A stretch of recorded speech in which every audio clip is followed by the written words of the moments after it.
Husky 150 or Falcon 180? Alin ba sa dalawa ang matindi? I don't ever slow up, no I don't take shit. I got no love for the fakeness. If you wanna play tough and wanna hate this, I'll always show up. I don't ever slow up, no I don't take shit. I got no love for the fakeness. If you wanna play tough and wanna hate this, I'll always show up and make a statement. I don't ever slow up, no I don't take shit. I got no love for the fakeness. If you wanna play tough and wanna hate this, I'll always show up and make a statement. Everything I do so instinctive and so passionate. Every word I move so descriptive like an adjective. I got a vendetta against people who patented being negative when you should be getting after it.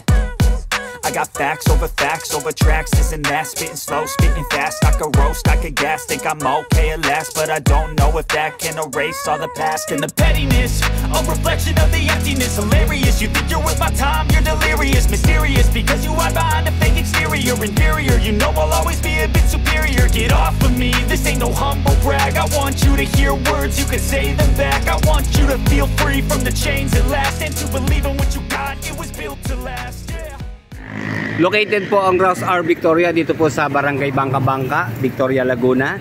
At kahit holiday ngayon, November 1, bukas po sila mga riders. So nagsasara lang po ang store nila every Christmas, New Year at saka Good Friday. Kapag ganito naman kagwapo ang scooter, talaga mapapatitig ka, di ba? Okay, andito po tayo sa Rouse R Victoria, Consuerte Motors. At nadaanan nga po natin itong dalawang makikisig na adventure scooter ng SYM Husky 150 at ito pong Euromotor Falcon 180. Una, pasalamat po muna tayo kay Sir Julius. Ayan, ina-assist niya tayo para ma-videohan natin ng maayos itong dalawang makikisig na motorsiklo.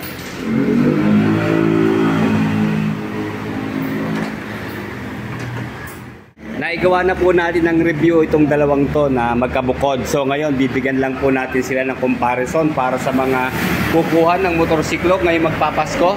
Malaman po natin yung kanilang mga pagkakaiba at saka sa price difference kung magkano nga ba ang presyo ng bawat isa. Grabe, level up na talaga pagdating sa body design ang SYM at saka Euro Motors. Malilito ka talaga pagpili kasi pareho po silang aggressive at premium ang dating. Pinapa-verify lang po natin yung kanilang eksaktong presyo habang iniintay natin. Busisiin na natin itong dalawang motorsiklo. Kita nyo naman sa headlight, pareho naman sila naka-split type. At pareho rin merong DRL dito sa Euromotor Falcon 180i. Nasa taas ng headlight, parang kilay. At dito naman po sa Husky 150, para naman siyang eyebag yung DRL, di ba? Nasa baba ng kanyang headlight. Pareho pong full LED mga riders. Lahat po ng lighting system LED ang ginamit. So tipid sa battery consumption, pang matagalan at syempre mas maliwanag. Dito lang po sa turning signals ng Falcon 180, non-flexible po siya mga riders. Mas maganda sana kung flexible. Ganon din pala dito sa Husky 150, non-flexible din po yung kanyang LED na turning signals. Then napansin ko pareho sila ng level ng pwesto ng turning signals, mataas, kitang-kita ng mga makakasalubong natin. At ito talaga ang nagpaangas sa dalawang ito yung kanilang mga tuka. Mas mahaba lang po dito sa Falcon 180i. Okay, dito naman po sa Husky 150, naka-carbon na siya, ganda. And then sa windshield, dito po sa Falcon 180, black, tinted siya, di ba? At maganda rito, adjustable po siya. Ito meron siya ditong bracket na plastic, ihilahin lang to, then maiaangat na natin. At dito naman po sa Husky 150, non-adjustable po yung kanyang windshield. Pero maganda, clear visor siya, transparent. Doon po sa naghahanap ng ibang kulay, ito lang po ang available dito mga riders. So dito po sa Falcon 180, merong kulay gray. Tatlong kulay lang po ang available dito sa Falcon 180i. White, gray, at saka black.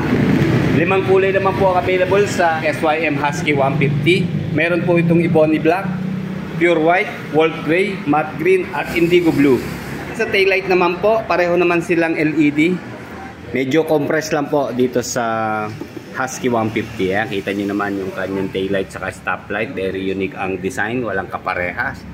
Then non-adjustable din po yung turning signals na LED dito po sa tail. At dito naman po sa Falcon 180i, unique din naman yung kanya pong taillight stoplight. Bali split type na rin siya. Nandito po sa gitna ang stoplight, and then ito po yung kanyang taillight magkabila. And then dito po sa turning signals sa rear, hindi rin po siya adjustable mga riders. Then LED rin po yan. Dito po sa front wheel, unahin lang natin sa SYM Husky. Size 13 lang po yung mugs. Then alloy siya na silver. At dito naman po sa Falcon 180i, size 40 naman po siya na kulay gold. Alloy din po yan mga riders ha. 120/70/30 naman po ang size ng gulong dito sa front sa Husky ADB. Bali Kenda tire na tubeless. Then 110/80/40 naman po dito sa Falcon 180i. Cordial tire na tubeless. Then pareho pong telescopic fork sa front suspension. Meron nga lang pong rubber boot cover dito sa Husky 150. And then sa safety features, panalo po tayo sa dalawang motorsiklo na to dahil pareho po silang naka-dual channel ABS. Kaya mapiprevent po mag-lock up ang ating mga wheels in case of emergency or panic braking.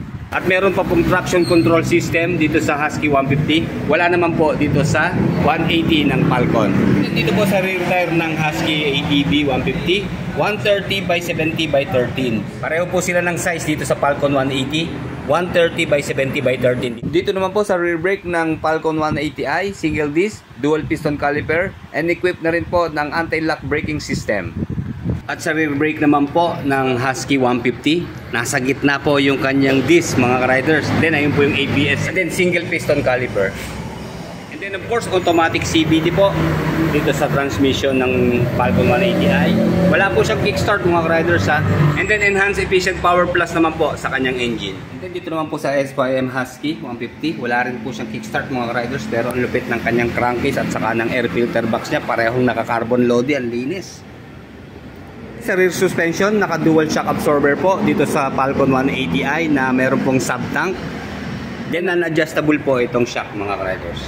At dito naman po sa rear suspension ng Husky, grabe ang laki ng kanyang monoshock dito po sa bandang left side. And then naka-diagonal po yung position niya. Then pareho naman silang may tire hugger. Mas mahaba lang po ng konti dito sa Husky 150. Mas mahaba po ang muffler ng Falcon 180i. Very sporty din ang kanyang design. Pare-pareho pong plastic ang heat guard.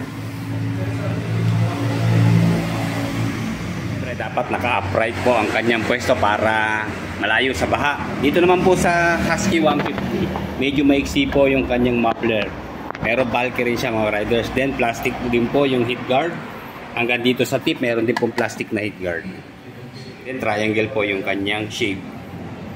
Pareho po silang 1 liter ang engine oil capacity. Parehong panalo pagdating sa upuan. Kita nyo, camelback type seat na. Although dito wala siyang stopper, pero ang lalim po ng kanyang tabas. Saka yan, meron na tayong stopper dito sa bandang likuran. Then pareho silang one tone lang, pero mas malupit talaga dito sa upuan po ng Falcon 180i. Ayan, meron po siyang camelback type seat na may hard plastic na protection para sa ating seat cover. And then naka-dual stitch po na kulay white ang tahi niya mga riders. And then dito maganda yung design niya, kakapit sa ating kwitan. Okay, dito naman po sa seat cover ng Husky 150. Kapit naman din po ito sa ating pantalon. Mukha lang siyang madulas pero malambot po yung kanyang foam. Ayan, equal lang sila ng lambot dito sa Falcon 180i. And then meron din po siyang single stitch na kulay gray. Then dito maganda yung kanyang hard plastic na protection dito sa upuan. Ganda, meron pa siyang brand ng SYM. Nga pala, 785mm po ang seat height ng Husky 150. At nasa 117mm naman po sa ground clearance. Tumitimbang po ito ng 153 kilos sa curb weight. At dito naman po sa Falcon 180i, may timbang po siya na 136 kilos sa dry weight. 780mm na seat height. At 100mm naman po sa ground clearance. And then of course, pareho pong may kill switch sensor ang kanilang side stand. Mas mahaba lang po talaga ang side stand ng Falcon 180i. And then sa footboard naman po, pareho lang silang may extension. Tinanggal lang po yung rubber matting pero meron po yung kasama. Check na po natin yung kanilang mga storage. Mukhang mas mahaba po ang storage ng Falcon 180i mga ka-riders pero mas malalim po dito sa Husky 150. Sa tingin ko hindi po makakapag-fit ng full face helmet dito sa Falcon 180i. Ayan, malaki po itong shell Ayan, hindi po ari mga riders kahit siguro baliktarin natin kasi nakatampok po dito sa loob kaya hindi pwede. Siguro half face pwede. Anyway, malapad siya. Pwede tayo maglagay ng top box bracket dito para may lalagyan tayo ng helmet. And then nga pala, meron po siyang helmet hook na dito sa dalawang side. At dito naman po sa Husky 150, check natin kung pwede bang full face helmet. Pumasok naman pero hindi rin po magsasara. Ayan. So ganun din, dahil adventure scooter naman po ito, tama-tama naman kung maglalagay tayo ng top box, diba? Kahit pa side, hindi po pwede, nakatambok po kasi. And then, lalo dito. Ayan, hindi rin po pwede. Pero mas maganda naman, asa labas ang helmet para isuot na lang natin, diba? At ang may lalagay natin dyan, kapote, motorcycle cover, saka ilang mga gamit natin. Sa ignition system, pareho na po silang naka-smart keyless. So ito po ang remote at susi ng Husky 150. Kita nyo, meron siyang sticky para in case na magka-problema tayo sa battery ng remote, ma-ooperate pa rin natin. And then dito po sa remote ng SYM Husky, may tatlong button po, lock, unlock at saka yung alarm. Ayan, parang mute ng alarm. Okay, dahil activated naman po, hindi natin gagamitin itong susi. Pero ito pong manual key, dito po yan sasaksak sa gitna nitong knob Ayan, nagbukas na siya. Ayan, tatanggalin lang po natin itong cover ng knob. Ayan, dyan po yung saksakan ng susi. At ito ang matindi dito sa Husky ATV 150. Siya po ang nakita ko may pinakamalaking fuel tank capacity sa mga adventure scooter. Pagdating po sa 150cc category nasa 15 liters po ang kanyang fuel tank capacity. Yan, napakalaki. Dito, ang laki pa ng space niya sa loob. Ayan, pag magpapakarga tayo. 2.56 liters per 100 kilometers na fuel consumption. More or less 40 kilometers per 1 liter po. And then, research po natin sa top speed, may nakapagpaabot po hanggang 130 kilometers per hour. And then, dito naman po sa ignition system ng Falcon 180, ayan, nakasaksak na yung kanyang sticky. So, ganun din po, nandito sa knob yung butas ng susian. Then, sa remote niya, medyo mas mahaba. May tatlong button din po. Okay, ayan, locator, alarm, at saka yung on and off. And then, check naman po natin yung fuel tank capacity ng Falcon 180i. Okay, dito sa knob, ginamit na natin yung sticky niya. Itatapat lang po natin dun sa seat and fuel. Wala po kasi itong battery pa So, buti meron siyang sticky. Ayan, check natin Ganun din po mga riders sa malaki space niya dito sa fuel tank. At maganda, meron siyang patungan ng takip para pag magpapagas tayo, hindi natin malilimutan kung takip kung saan naipato. Ngayon, dyan na lang natin nilalagay. Okay, 8.5 liters naman po ang fuel tank capacity ng Falcon 180i. And then 40 kilometers per 1 liter po sa fuel consumption. At ito po pinagtataka ko mga riders. Bakit sa top speed, dun po sa na-research natin, maabot lang ng 100 kilometers per hour. So mga ka-riders, sa mga meron pong Falcon 180i, paki-comment down below nga po kung anong top speed nyo dito sa Falcon 180i. Pareho din po silang may pocket dito sa left side. Unahin lang natin sa Husky. Ayan, malalim din naman siya mga riders. So, pasok yung buo nating kamay. Ayan, siguro kahit tatlong cellphone, pasok na pasok dyan. Ayan, and then wala lang siyang lock Nga pala, yung charging port po ng Husky 150 nandito sa tabi ng ignition. Okay, bali USB type ready na po siya. Sana doon na nilagay sa loob ng pocket, diba? Anyway, sila nag-design yan Ba't marunong pa ba tayo sa kanila? At eto naman po ang packet ng Falcon 180i. Yung, malalim din mga riders. Pasok na pasok ang ating cellphone. Ayan, pa side view lang ang lagay. At dito nga po, nasa loob na ang charging port. Yan, USB type ready na rin po mga riders. Dito po yan, nasa Falcon 180i. And then i-compare naman natin yung mga handlebar. Dito po sa SYM Husky, mas malalim po yung kanyang pagka-curve. Alloy po yan na handlebar. Ayan, sa handle post, solid din. At dito naman po sa Falcon 180i, ang kulay black na alloy din naman po siya mga riders. Pareho pong fully digital ang kanilang instrument panel. TFT display na po ito mga riders. So colored po yung kanyang screen. Mamaya check natin ha. Then pareho pong may hood yung kanilang mga panel. Protection para sa sunlight. Dito naman po sa digital panel ng Falcon 180i, hindi po ito TFT display. And then nakabukod po ang mga control button dito po sa baba. Pero reminders lang po ha, huwag po tayong pindot ng pindot habang tumatakbo, delikado po. Tigil muna tayo para safe tayo lagi. And then sa control button naman po ng SYM Husky, nandito po sa magkabilang side, soft touch po siya, bali mode and select. And then isa-isahin na po natin yung switches and button dito po sa Falcon 180i. Meron po siyang passing light, high beam, low beam sign, turning signals, then hazard lamp, red na button, horn or busina. Meron din po siyang stop and start system or yung idling stop. Then meron pong switch yung DRL, headlight, and then switch off. And then electric starter, push button. Almost the same po sila ng button and switches. Dito po sa Husky 150, meron po siyang passing light, high beam, low beam sign, turning signals, horn. And then nandito po sa right side yung hazard lamp niya. Ayan, yung kulay yellow na button. Ayan, on and off switch. And then kill switch sa engine. Electric starter, push button. Pagdating naman po sa engine specs, 4-stroke, single cylinder, 4-valve, single overhead cam, liquid cooled sa cooling system, then fuel injected sa fuel supply system, 150cc sa Husky ADB, and then 180cc naman po dito sa Euromotor Falcon. And then Euro 4 compliant naman po sa emission control. Sa maximum power naman po ng SYM Husky 150, 14.4 horsepower at 8,000 RPM and 14.5 Nm of torque at 6,000 RPM.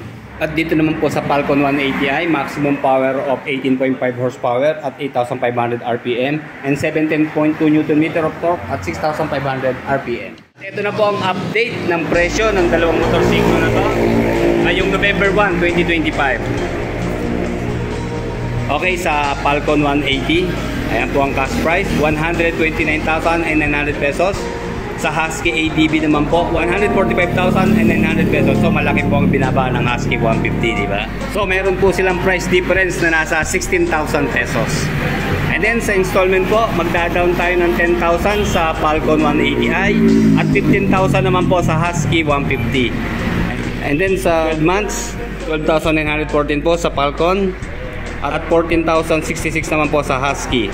And then 24 months, 8,191 sa Husky at 7,531 naman po sa Falcon. At sa pinakamahabang terms po, 3 years, 5,736 sa Falcon at 6,233 naman po sa Husky.